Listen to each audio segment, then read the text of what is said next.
And we'll take our first question from Richard Hunter with KRLD Radio.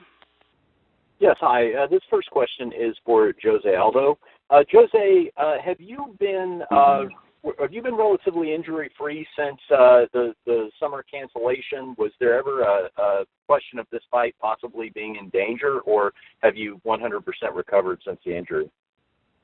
Você está sem lesão desde a última luta? Teve algum momento que você achou que essa luta não ia rolar ou está 100% sem lesão? Não, 100%, né? Eu acho que desde o momento que eu machuquei, depois que eu recuperei, eu sabia que isso não ia acontecer e tinha que acontecer. Acho que esse é o momento agora, não tem como. Tá muito bem treinado, tá sem lesão nenhuma, graças a Deus.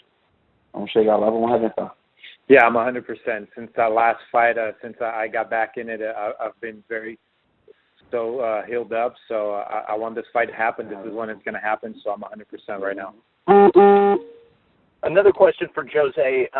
Because of some injuries, you've been relatively inactive over the last couple of years, basically one fight per year.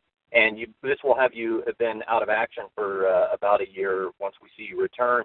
Do you think for the casual UFC fan, for the fan who doesn't buy every pay-per-view, who's maybe newer to the sport, that this is going to be an opportunity for them to get reacquainted with you and be reminded why you're pound for pound one of the best fighters in the UFC? Você tem demorado para lutar, né? Quase uma vez por ano, assim. Aquele fã casual que não vê todos os peitos, você acha que essa luta é uma oportunidade do cara te conhecer, de ver por que você é o número 1 pound por pound? Sim, acho que sim. Acho que geralmente a gente demora a lutar porque só faz grande luta. Então, acho que os fãs já conhecem. Então, essa é mais uma oportunidade que quem não conhece de estar conhecendo agora, a partir dessa luta. Yeah, for sure. I think the reason that I don't fight as often is because I'm involved in big fights. So this is another chance for the fans that don't know me to be able to watch and get to know my work. And a question for Conor McGregor. Conor, this is the second time you've prepared to fight Jose Aldo, but this time around you had the Ultimate Fighting coaching duties to contend with and the usual media obligations. Was there any different approach this time around to preparing for Jose Aldo, or did you just follow the same blueprint you did the first time? Hey, that Ultimate Fighter experience was absolutely phenomenal for me. It kept my mind on the game. It allowed me to look at different styles of opponent, different mindsets as well, and then map out ways that I could help the contestants win inside there. So it kept my mind sharp. It kept me on the game. Although I took a back step, and it allowed me to be there but not be there, so to speak. So that was a great experience. And then after that show wrapped, I flew home to beautiful Dublin, Ireland, and I got a phenomenal training camp in. Solid work. Everything has been going smooth. My body is right. My mind is even more solid than it is. And now here we are. I'm on the West Coast right now, bringing my weight down, handling my duties like a professional, like a champion. And that's it. Everything's gone smoothly. I'm ready to go. A question for Chris Weidman. Chris, speaking of diets, there's been some reports that you've taken a new approach to nutrition, that maybe you're walking around lighter than you have in the past. Can you talk a little bit about how that's affected your preparation, assuming in a positive way? Yeah, no, I feel better than ever. I just really didn't get out of shape, in between training camps, and it kind of kept myself low. And then once I got into training camp, the no IV thing, I just kept coming down and bringing the weight down, obviously being looked after by professionals and making sure I'm doing the right thing. And I've never felt better. So everything's good. Lastly, for Luke Rockhold. Luke, obviously you're preparing to face one of the more accomplished wrestlers in the UFC. You've got one of the most accomplished wrestlers in the UFC in your camp in Daniel Cormier. I know you were an instrumental part of helping him prepare for his title shot against John Jones. I'm assuming he's been an equally instrumental part in this camp for you. And one, has that been the case? And two, how do you think DC is preparing you to face Weidman? I just got done sparring Daniel Cormier. I've been sparring Kane and Cormier my whole career basically. So I'm very used to bigger better wrestlers of obviously the UFC and beyond. The best guys in the game and much bigger. So I'm used to the pressure, and I've been there for him, and he didn't be there for me. So I feel great. Weidman's got to think twice if he thinks his wrestling is gonna, dictate where this fight takes place, because I deal with that shit every day. Thanks, guys. And we'll take our next question from Aidan O'Donoghue with the Irish Sun. Hi there. I have a question for Jose Aldo. Jose, this is a big fight coming up. It's the main event. Everybody's talking about it, and there'll be lots of people watching. Is this the most important fight of your career? É uma grande luta, vai ter muita gente assistindo. É a maior luta da tua carreira? Acho que para mim todas as lutas são ampliadas maiores. A próxima é a maior. Então eu estou vendo essa luta agora, então essa luta para mim é a maior da minha carreira. I think every fight's the biggest fight in my career. Always the next one is the biggest one. So I'm looking at this one as the biggest fight in my career because it's the next one. Okay, and one more question for Jose. Before you were supposed to fight in July, earlier in the year, you said that you'd make an announcement about your future after fighting Conor McGregor. Do you still plan to make an announcement? Ele está falando que antes da luta que aconteceu em julho, você disse que ia dar uma declaração sobre o seu futuro depois da luta do McGregor. Vai dar essa declaração? Acho que agora muitas coisas se passaram já. Agora estou vendo a luta. Estou pensando na luta, então depois da luta a gente pode ver que é isso ou não. Mas por enquanto não tenho nada para falar não, então que chegar lá e vencer a luta. Isso para mim que é mais importante agora. I think I went through a lot, and right now I'm really focused on the fight and my task at hand. So after the fight, we can think about it and we'll see. Okay, thanks. I have a question for Conor McGregor as well. Conor, you saw Jose Aldo up close when he beat Chad Mendes in Brazil last year. Did watching the fight in person give you a better idea of what to expect from him? I tell you what, I looked at that fight ringside and thought to myself, wow, this Chad Mendes guy, he hits like an animal. He's a dangerous, dangerous man. And then I went in myself and realized he hits like a bitch. And if anything, it showed me that these people aren't on my level. Okay, and one more question for Conor. You've spoken about how you went through a lot during the camp training for the Mendes fight.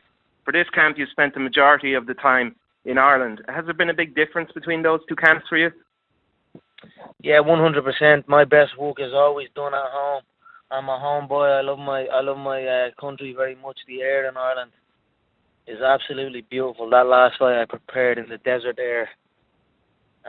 This one I prepared in the beautiful fresh air of Dublin. We've got good air, good food, good grass, good everything. My body has responded well. I'm in the best shape of my life, and I'm going to go in and perform. Okay, thanks very much. And we'll take our next question from Neil Davidson with the Canadian Press. Yes, thank you. My question is for Conor.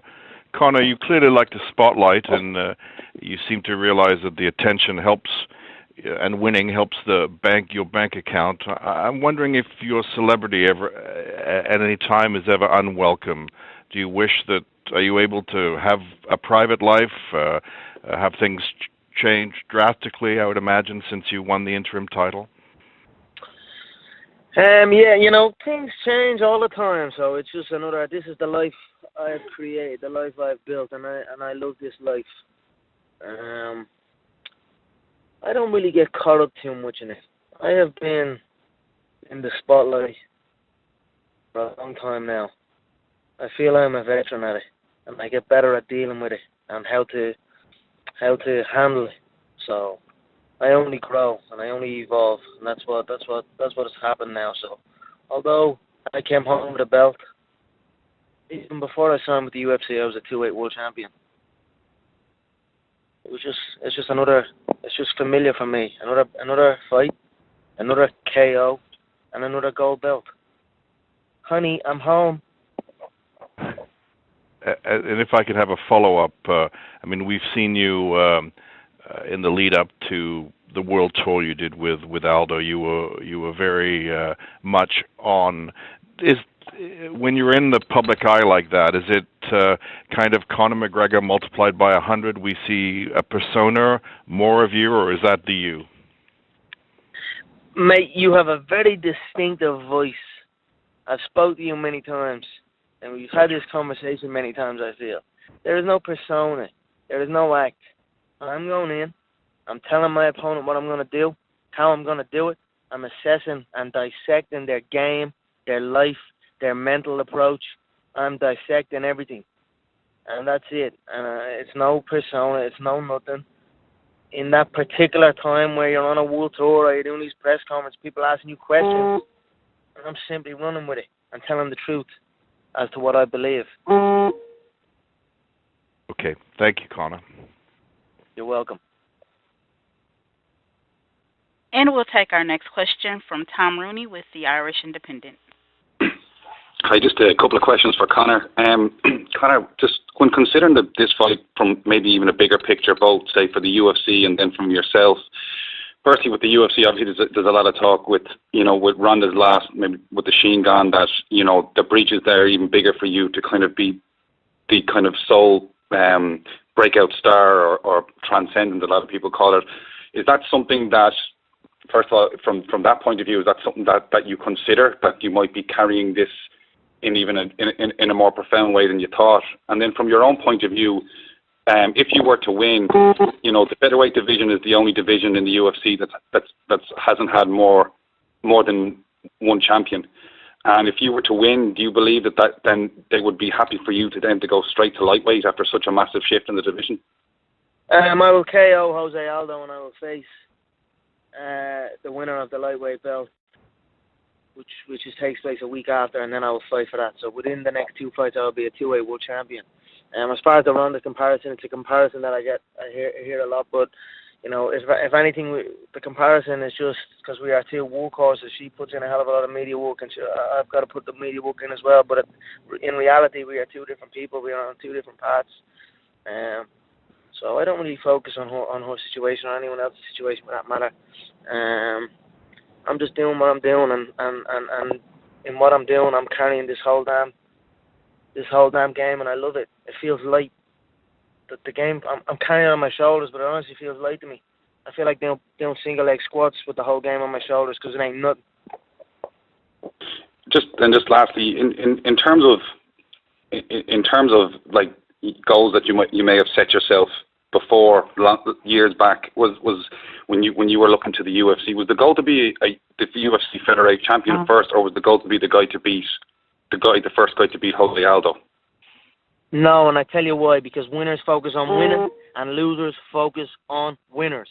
So I'm a winner. I focus on winning. I entered that promotion as a winner, as a two-way world champion, focused on winning. And that's it. The opponent, I always hear that from time. You always hear that with people. I've been training for this guy my whole life. How many times you hear that? These contenders coming up. I've seen this guy when I first started, this guy was the man, and I've been training to prepare to fight him my whole life.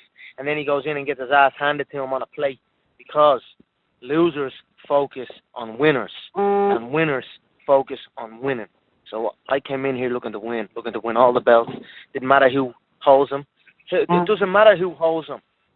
I hold them. You know what I mean? Jose didn't show up. Jose doesn't show up. It makes no difference.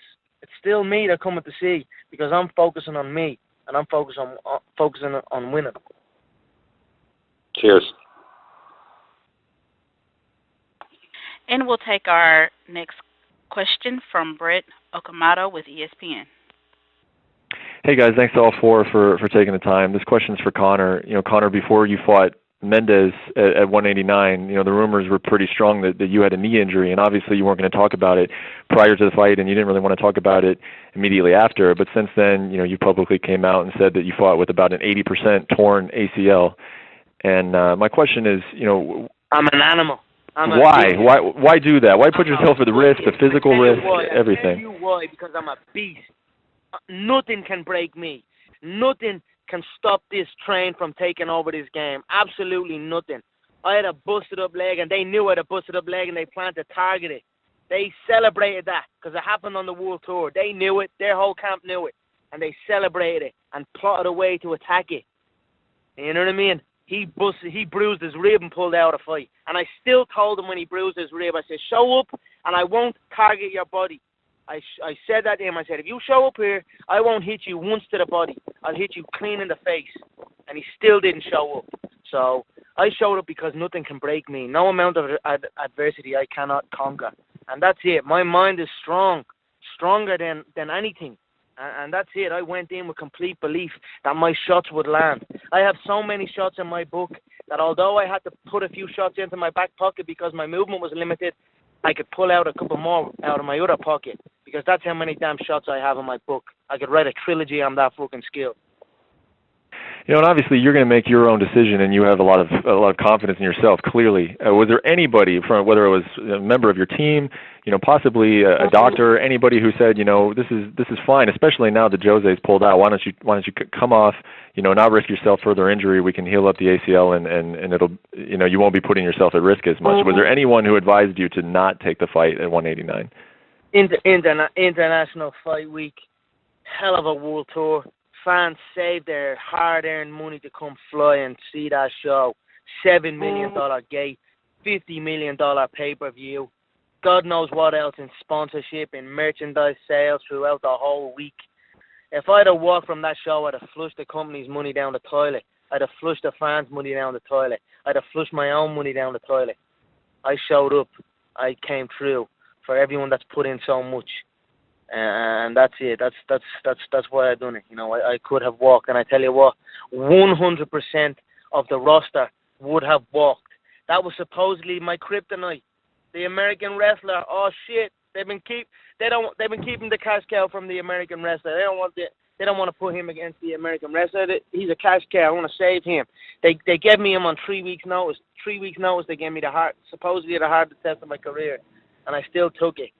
You know what I mean? So that's it. I came through. I showed up. People put in a lot to come to the event, to create the event, and I'm extremely grateful for that. And I show up and fall. Jose pulled with a bruise and not even an apology to the fans, let alone everything else, let alone all the other work that was put in. Not even an apology to the fans. Motherfucker pulls every week.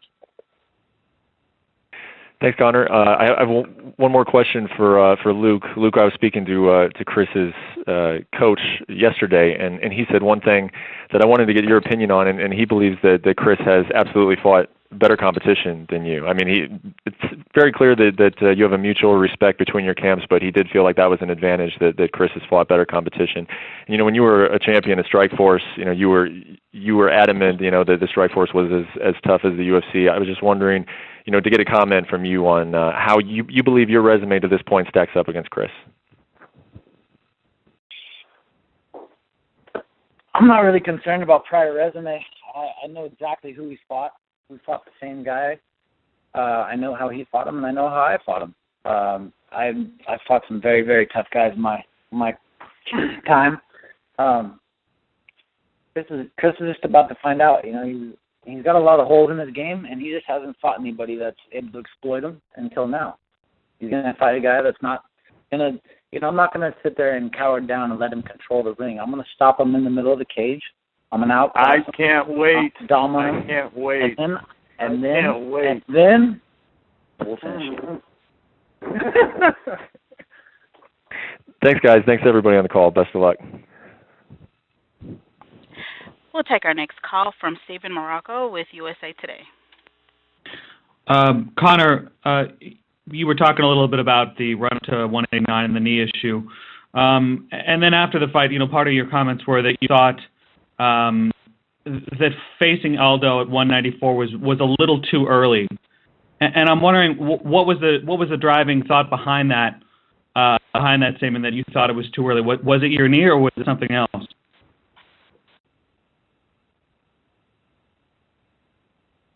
Sorry, yeah, hang on. It was nothing. No, it was nothing got to do with me. Sorry, ask the question again. Some shit going on in this car. Could you ask that question again, please? So you talked after the fight about fighting Aldo at 194 as being a little too early, and I'm wondering what was behind that statement. Was it your knee or was it something else? No, it was certainly nothing got to do with me. It was got to Jose's little weak body. I mean, he banged up his body and he pulled out a contest. I felt it's less than 5 months or something. I felt it might rush him into camp. It might rush him back into heavy training, and the same thing might occur. That was a worry for me, because I know if an exit presents itself for my friend Jose, he's going to take it. So I thought to myself, let him chill for a little bit, let him rest up, instead of sending him back into camp. I've no doubt he's in that camp with his body sore, and I've no doubt I've no doubt he doesn't want to be there. So I just wanted to prolong it a little bit, let him recover. But nothing about your knees. I'll no, my body's fucking great. I'm swinging them legs like a motherfucker here. So I just wanted to give him a little bit more time. But it seems okay right now. Well, I mean, it was probably around this time last time that he pulled out. So I'm still not gonna. I might breathe a little easier when he touches U.S. soil. But it seems to have worked out. He seems to be showing up this time, so I'm happy. But that was the reason I said that. Oh, okay, and then a quick question for Aldo. I just kind of wanted to bounce Conor's statement off him about calling before 189 and saying he wouldn't target your body. O Conor falou que na última luta ele prometeu que se você lutasse ele não ia te atingir no corpo, né? Se eu tinha ouvido falar disso, o que tu acha disso? Nada, tem nem porque ele chegar, que não vai chegar perto do meu corpo mesmo, então isso é fato. Não vai chegar perto de nada, de me acertar.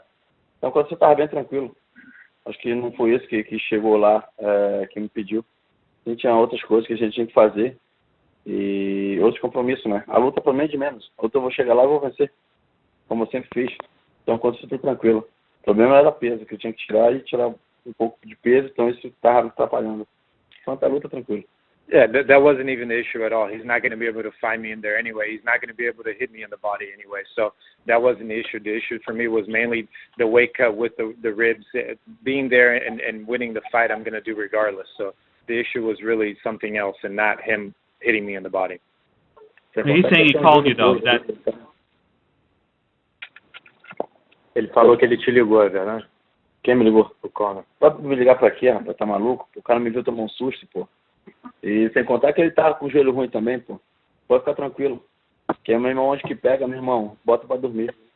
No, he wasn't going to call me. He got scared when he saw me. Why the hell is he going to call me?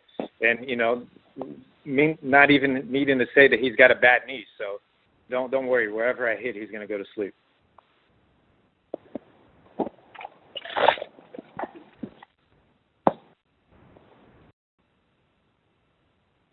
And we'll take our next question from Dave Diebert with Post Media News. Hi, you guys. Thanks for the time. Quick one for Conor. You, after your win over Chad, you got a little emotional when you were talking about your family and the support system around you, and that it helped get you to there. When you finally did get home to spend a little bit of time back in Ireland, how did you celebrate? And spend some time with your family and with your friends. I celebrated by eating some good food, by surrounding myself with my people, and just embracing this life that we've built and that we've created. Okay, all right. Thanks, Conor. And we'll take our next question from Emma Bramford with 5 Rounds with Emma. Hi, first question to Jose. Being the reigning featherweight champion, undefeated in 10 years and having successful title defenses, come December 12th, what can we expect to see that will be different from all the other 7 times you have defended your bout? A gente já viu você defendendo o cinturão várias vezes, mas o que a gente vai ver de diferente nessa tua defesa? Que a gente acha? Mais uma vitória, isso não tem nem por que ser diferente. Eu acho que eu luto para isso. Para mim pouco importa como que seja. O importante para mim é chegar lá e vencer e continuar sendo campeão. Né? Acho que a única diferença agora é que eu sempre lutei contra americano, né? Agora eu vou bater no irlandês. There's really no difference. You're going to see me go in there and get the win. And really, I don't really care how I win. I care about winning. The only difference is I always beat Americans. This time I'm going to beat an Irishman. And do you feel that Conor has underestimated you in trying to dethrone yourself? Você acha que o Conor te subestima? Acho que para mim pouco me importa se ele me subestima ou não. Eu fico focado em mim, penso em mim, treino por mim. Então chega lá dentro, pode ter certeza. Para mim pouco me importa o que ele ou o que os outros pensam. Eu penso em mim. Eu sei que eu vou chegar lá dentro e vou fazer. Eu sei que eu vou vencer. It really doesn't matter to me if he underestimates me. I train for myself. I fight for myself. So whatever he thinks or anyone else thinks doesn't matter at all to me. I'm going to go in there and win, which is what I always do. And after the fight itself, win or lose, will you shake Conor's hand afterwards? E depois da luta, depois de vencer, você vai apertar a mão dele? Para mim pouco penso nisso. Acho que para mim o primeiro passo é um passo cada vez, né? Primeiro tem que vencer a luta. Acho que não vejo problema nenhum de apertar a mão ou não. Acho que lá dentro eu vou estar trabalhando assim como ele e como todo mundo. Então, para mim pouco importa, mas aí a gente tem que ver o que vai acontecer na luta. I see no problem in that. I'm really thinking of the fight right now, but after the fight's over, I see no problem in shaking his hand. You know, we're going to have to see how the fight plays out, but I'm going to be there working as well as he's going to be in there working and everyone else is, so I don't see a problem in that. Okay, and same question to Conor, please. Win or lose after the fight, will you shake Jose? Yeah, I mean, I am always respectful, pre and post. I'll touch the glove before the fight begins.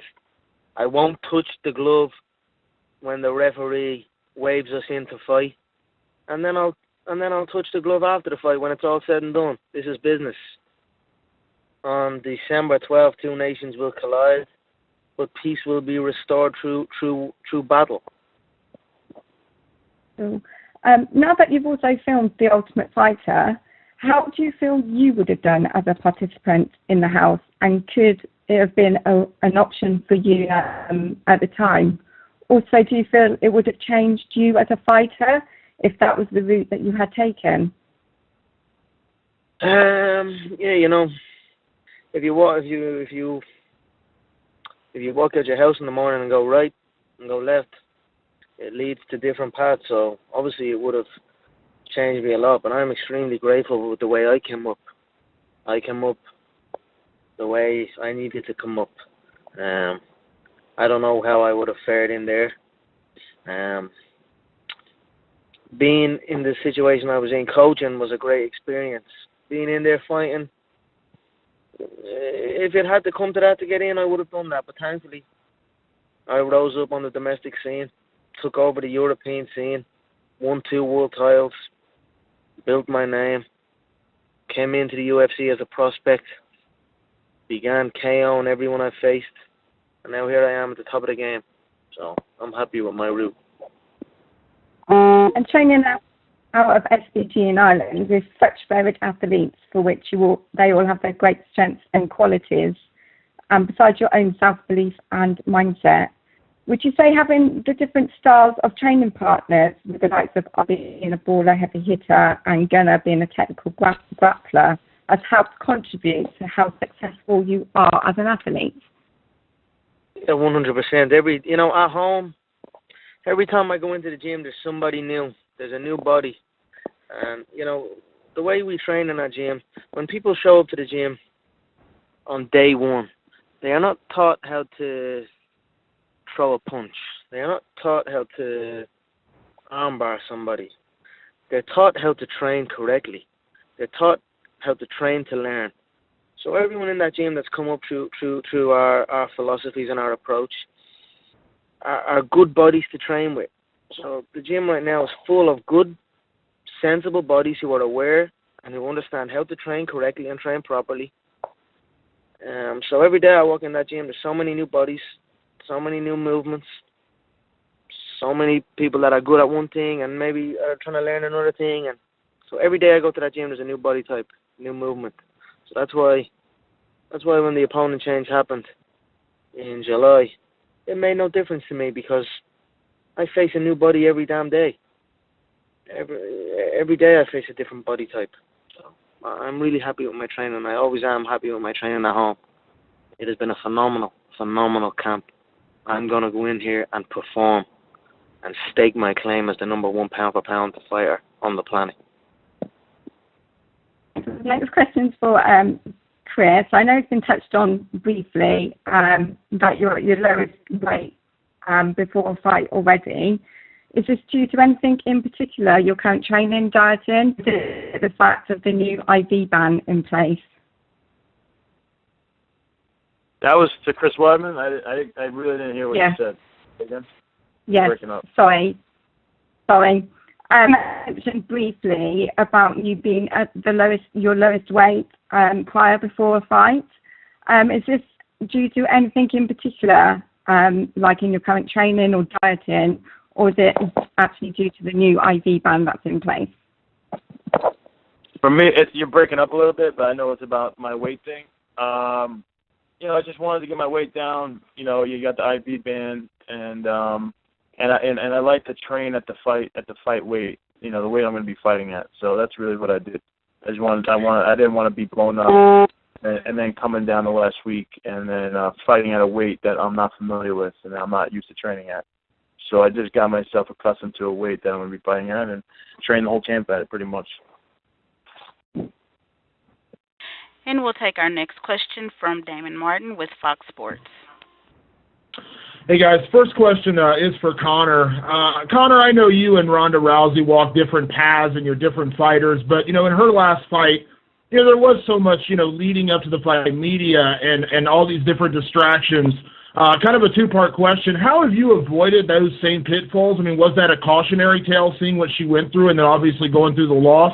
And then how do you handle, really in a lot of ways you are the person promoting this card the most. Obviously there's a language barrier with Aldo a little bit, so you have to be the one doing TV appearances and being, doing Jimmy Kimmel Tonight, things like that. So how do you handle all that? I embrace it. It's part of the game. With Ronda, she does as much. She does even more in reality than me. But I feel maybe there was some other issues. There was personal issues. There was a lot on Ronda's plate. I feel that one. So for me, I just handle my own business. It's part of the game. Right now tonight, I'm going to head to do the Jimmy Kimmel show. Then after that, I head back to my gym. We do some positional sparring tonight. And carry on. It's business as usual. This is the life I've created, and there's no one better at this. Recently I watched Rocky 3. If you watch Rocky 3 at the start of it, he has he's a mansion, he's 7 cars, he's got this little robot that brings him coffee and stuff, and he's doing all these ads and talk shows, and he's getting sloppy and lazy. And then meanwhile, Clubber Lang is in a dark alleyway, sprinting, throwing shots, visualizing.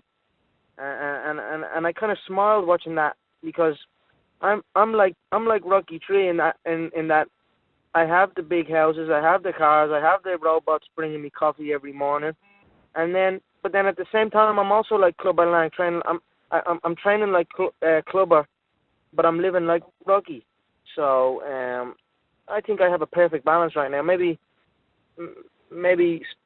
Ronda might have got a little bit too much into the media and with the personal stuff, maybe didn't focus as much as on her training, but in that current time.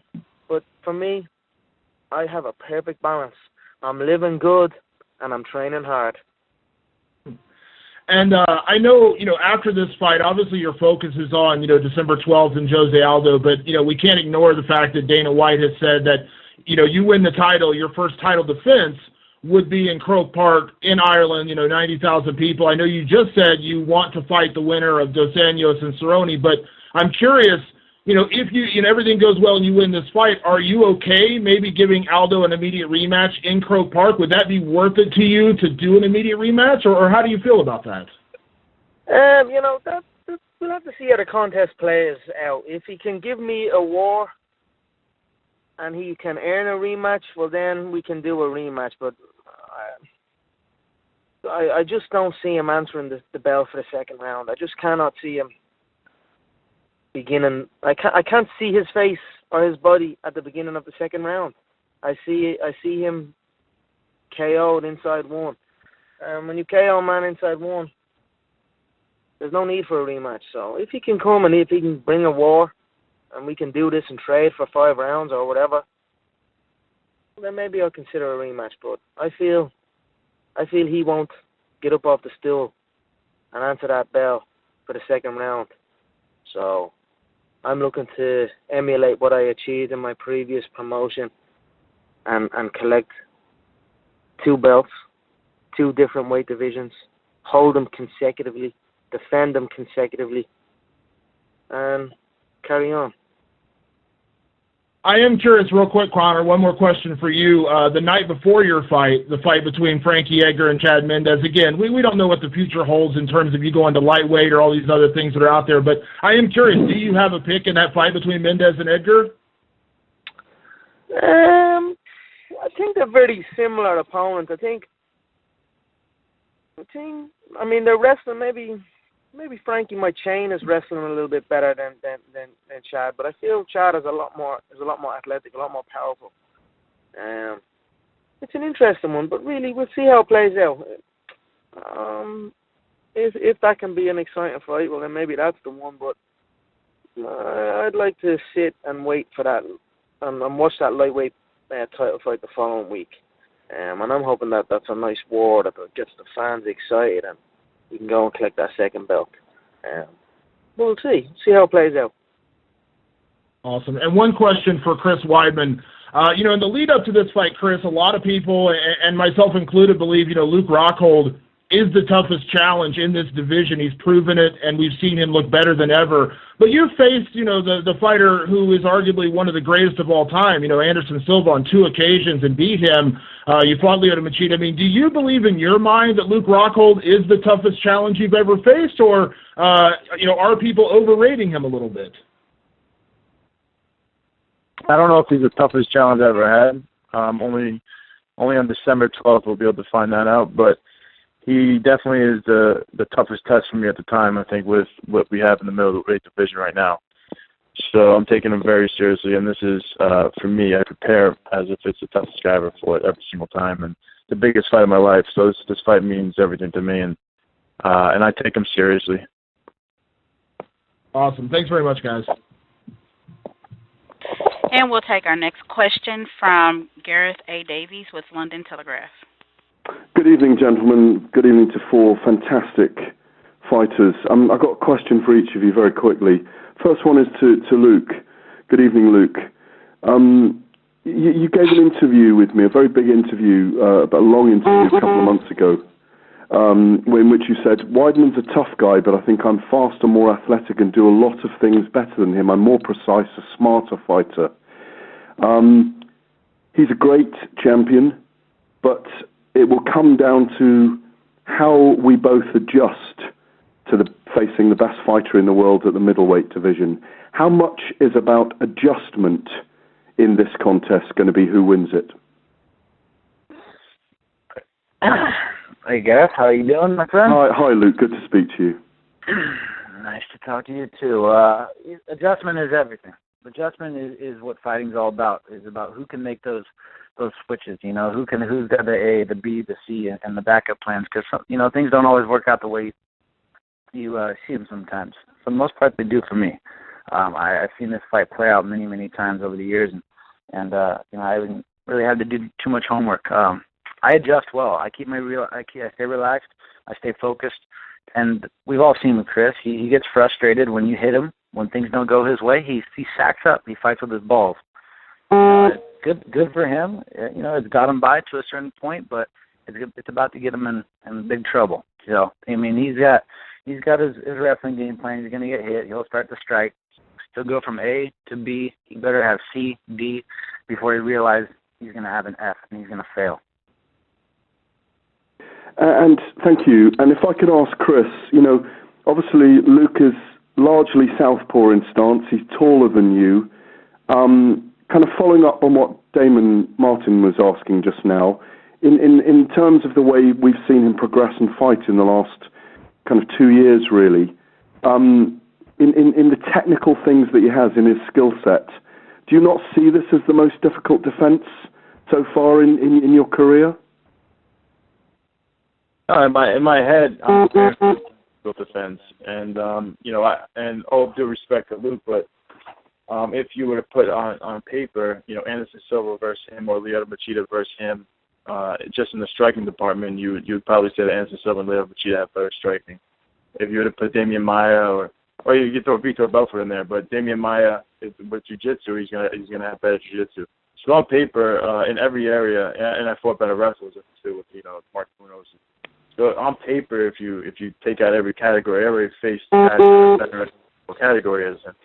But I do believe that Luke is better in the other areas than some of those guys. I think he's more well-rounded. I think he has better wrestling than Machida and better jiu-jitsu than Machida.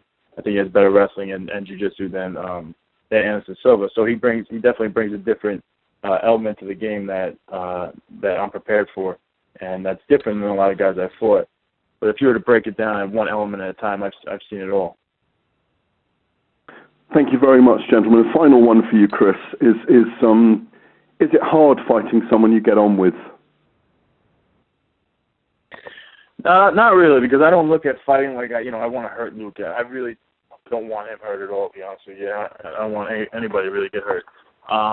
But I spar with some of my best friends, since I got into the sport, and it doesn't slow me down in sparring, trying to just completely dominate them and, break them mentally and physically every single time. It's just competition, and I'm just trying to completely break these guys mentally and physically, and that's what I'm going to do on December 12th. So it's nothing personal. Luke is a good dude. We always get along, and I'm sure we're going to get along after the fight. So it just comes down to competition. We're both two competitive guys that think we're the best in the world.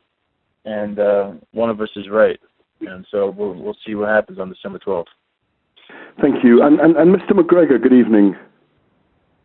What's up, Gareth? How are you, bud? Very well, thank you. Very well, Conor. We did an interview a few weeks ago, and I know you've been training in Ireland, and you felt even then that there was I heard BT are still celebrating. We are. Thank you very much. You were brilliant. Thank you very much. Welcome. There were a few people thought you might have slapped me for some of my questions, but we know you're a gentleman in that respect.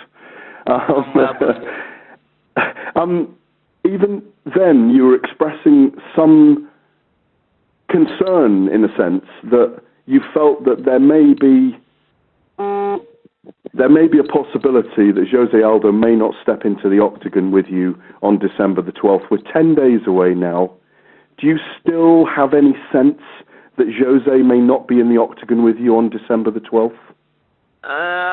Like I said, I'll breathe a little bit easier when he touches U.S. soil. It wasn't too long, but like the last fight was maybe it wasn't far off this time that he pulled out last time. So, but I feel we're gonna go ahead with it. I hope so. I'll be there, like I always am.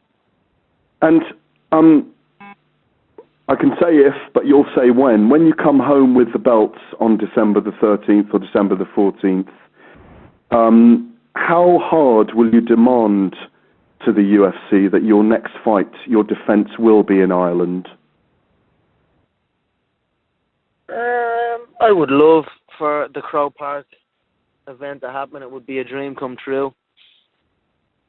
But I respect good, clean business. So we'll discuss post-fight. We'll have post-fight celebrations over a nice whiskey and discussing more big business. And a final one, Conor. Charlie Hunnam this week has said, from the star of Sons of Anarchy, has said he's a big fan of yours. Would you like to act in action movies going forward? I'd like to collect in action movies going forward. Just the other day we had some like these director guys coming to the house doing some Vin Diesel thing. Hollywood is screaming for me, yeah. So see what happens in the future. Thank you. And final question for Jose. Jose, there's the feeling in some quarters that you may be angry inside with Conor McGregor and his pronouncements. Do you feel there's an anger still within you for Conor McGregor? And have you stopped calling him the clown or the joker in your mind? Tem gente falando que você tem raiva do Conor por dentro. Assim, existe essa raiva? Você ainda está chamando ele de bobo da corte, isso tudo? Ou não tem nada disso? Não, pra mim não tem nada a ver. Eu acho que um cara que só tá trabalhando pra mim, tá trazendo dinheiro pra mim, como eu vou ficar com raiva? Tô adorando isso tudo. Eu acho que só fez bem pra categoria. Se tivesse outro desse, pra mim, eu seria ótimo. No, it has nothing to do with that. I mean, the guy's working for me. He's basically making me money. So how could I be angry at him? You know, I think he did very good for the weight class. So I'm happy with that. And has he stopped calling him the clown or the joker now after what he proved in the summer? E você parou de chamar de bobo da corte depois que ele fez no verão com o Chad? Não, pra mim continua ainda. Pra mim nada mudou. Um cara que tá trabalhando bem, tá trazendo bom dinheiro pra mim, então pra que eu vou ficar? Pra mim continua a mesma coisa ainda. No, nothing's changed. I mean, he's still the joker to me. He's doing a good work. He's bringing me money, but still the same for me. And a final question for Jose. As Conor said, you know, he said tonight that he thinks you will be there in the octagon in 10 days' time. But can you assure us all and assure all the fans that you will be there in 10 days' time facing Conor McGregor for the undisputed world featherweight title? O Conor falou que acha que você vai estar lá no dia da luta, que você vai aparecer. Você pode assegurar a todo mundo que você vai estar lá? Isso é certo, isso é mais certo que, meu irmão, a morte no futuro. Vou estar lá, com certeza, mais uma vez e vencendo, como sempre. Isso para mim é normal. That's for certain. I will be there. That's more certain than all of our deaths in the future. And I will be there and I will win as usual. Gentlemen, look forward to seeing you all next week. Thank you very much. And we'll take our next question from Jim Edwards with mirror.co.uk. Yeah, hi guys. First question for Conor. How's your preparation differed, if at all, from the first bout in July that was scheduled to take place? Obviously, there was a massive media tour, the world tour that you went on, and obviously a lot of high-profile media obligations, and there hasn't been so many this time around. How's that meant that your camp has differed ahead of this fight coming up in next week? Yeah, I have certainly reaped the benefits of that. You know, the last camp, I was in Las Vegas preparing. I brought a select group of people that have come up with me to train with. This camp, I could free myself again. I could free my body. I could train with many bodies. So I went home to my beautiful home country, and I reaped the benefits of great training. So I am more than prepared for this. This has been the best camp of my life. Cool, thanks. And the next question, just for Jose, just a quick one. Obviously, unbeaten in the last 10 years. Obviously, had multiple title defences, and really leading up to this fight, you've been quite disparaging about Conor. Where would you rank him in terms of difficulty in opponent that you've faced in your recent title fights? Is he, is he one of the hardest or one of the easiest you reckon you've faced? Você está invicto há 10 anos, já defendeu o título várias vezes. Onde você coloca o Conor nos adversários de nível de dificuldade ultimamente? Para mim, é mais um só. Não coloco nos top, eu já enfrentei muito top já, durante a minha carreira aí. Então, para mim, é mais um adversário que eu tenho que chegar lá e passar por cima. To me, he's just the same. I fought a lot of the top fighters out there, and to me, he's really just another opponent that I have to go in there and beat. Yeah, that's it. Cheers, guys. What? Yes. Weidman? Yeah. That concludes the question and answer portion. I'd like to turn the call back over to Mr. Dave Lockett for any additional or closing remarks.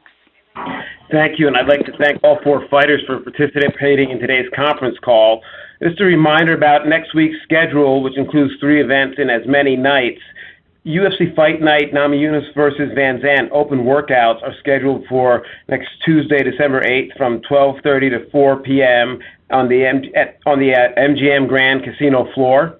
UFC 194 and the Ultimate Fighter finale, Ultimate Media Day, will take place Wednesday, December 9th from 10:30 a.m. to 1 p.m. in Studios A and B at MGM Grand.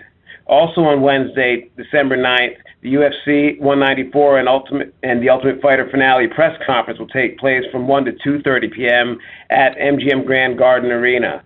Next Wednesday, we'll conclude with UFC Fight Night weigh-ins from 3 to 4:30 p.m. at the MGM Grand Garden Arena. Thursday, December 10th, activities will kick off from 10 a.m. to 12:30 p.m. with UFC 194 open workouts at MGM Grand Garden Arena, followed by the Ultimate Fighter finale weigh-ins from 1 to 2:30 p.m. in the same location. Thursday concludes with UFC Fight Night Namajunas versus Van Zandt at the Chelsea at the Cosmopolitan of Las Vegas, with first bout beginning at 3:45 p.m. Friday, December 11th, UFC 194 weigh-ins will take place from 2 to 3:30 p.m. at MGM Grand Garden Arena. The Ultimate Fighter finale, Edgar versus Mendes, takes place Friday, December 11th at the Cosmopolitan of Las Vegas. The first bout begins at 4:30 p.m. Our unprecedented week of events concludes Saturday, December 12th with UFC 194 Aldo versus McGregor at MGM Grand Garden Arena, and the first bout will begin at 3:30 p.m. All times are Pacific time. I would like to thank everyone again for participating in today's conference call and look forward to seeing everybody in Las Vegas next week. That does conclude today's conference. Thank you for your participation. All right, it's Alan Wu again. Now that we've all heard what the fighters have to say, we want to hear from you guys, of course. The comment section right below is all gotten your names on it. Go ahead and tell us what you think is going to happen. Who do you think is going to be walking out with that undisputed featherweight title? And who do you think is going to be winning the other preliminary bouts? The big night is Saturday, December 12th, next Saturday. And after the fights are over, Fred Ricciani will be back on this space. He'll be recapping what's going down. And we hope you guys can subscribe. If you haven't done so, you'll be seeing all the videos from the prior UFC events, our reactions to Rousey versus Holm. And also, when you're done with all the videos here on TSC News, check out TSC Gaming on YouTube. The webmaster Eugene got his review of Halo 5 Guardians up. Fred's reviewed Need for Speed, EA Access, and Rocket League. I recommend that video. So until next time, everyone, thanks for tuning on in. Enjoy the matches. Keep on fighting.